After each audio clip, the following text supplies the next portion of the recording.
Welcome back to another breaking update where medical assistance teams will be deployed in Mauritius, Comoros as well, where helping their governments deal with the COVID-19 and dengue fever, where the ships will be delivering COVID-related essential commodities and medicines to many other countries like Mauritius, Madagascar, Comoros and Seychelles, and about 600 tons of food items will be delivered to Maldives. This has been a confirmation by the Ministry of External Affairs, where other than the required help, which comes along as the COVID-19 assistance that India is giving to different parts of the world, this is yet another effort that is being made by India by deploying medical assistant teams to Mauritius and Comoros and other countries as well, where ships will be delivering COVID-related essential medicines to countries like Mauritius, Madagascar, Comoros and Seychelles, and about 600 tons of food items to Maldives, according to the MEA.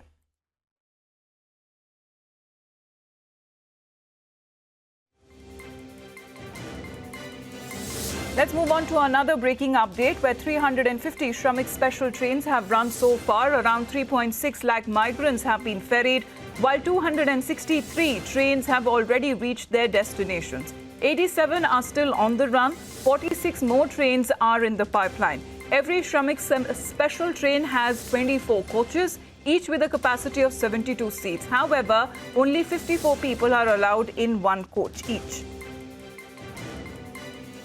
Chantrashri is with us with more updates. So over 350 trains that are plying in different parts of the country so that the migrants can return home safely. Chantrashri.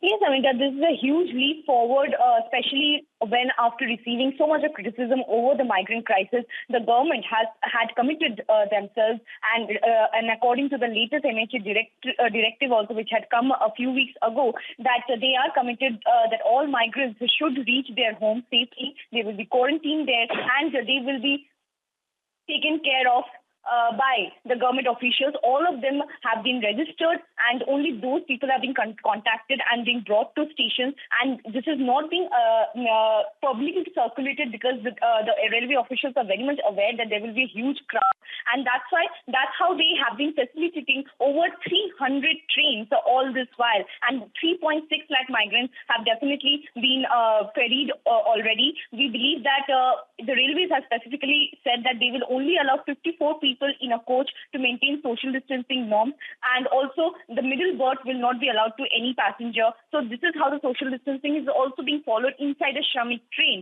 And the government had earlier stated that the cost of the services had been shared on an 85-15 ratio, and that cost was also brought under, of course, a lot of criticism. But now that has also been clarified by the government. The receiving state is paying the ticket prices for these laborers. So since the beginning, only these special Shramik trains had run from Gujarat, also Kerala, and also Uttar Pradesh and Bihar. And all these trains that are going to Uttar Pradesh and Bihar has carried so far 3.6 lakh migrants. So this is a huge figure that has come across, and more trains are going to operate in the time being, and this is going to help the migrants to a far extent, which the government had committed so far. All right, so this is work in progress as far as the Shramik trains are concerned, and how people are now being ferried back home safely, including the migrant laborers. Over 350 Shramik trains, special trains that are plying on Indian Railways.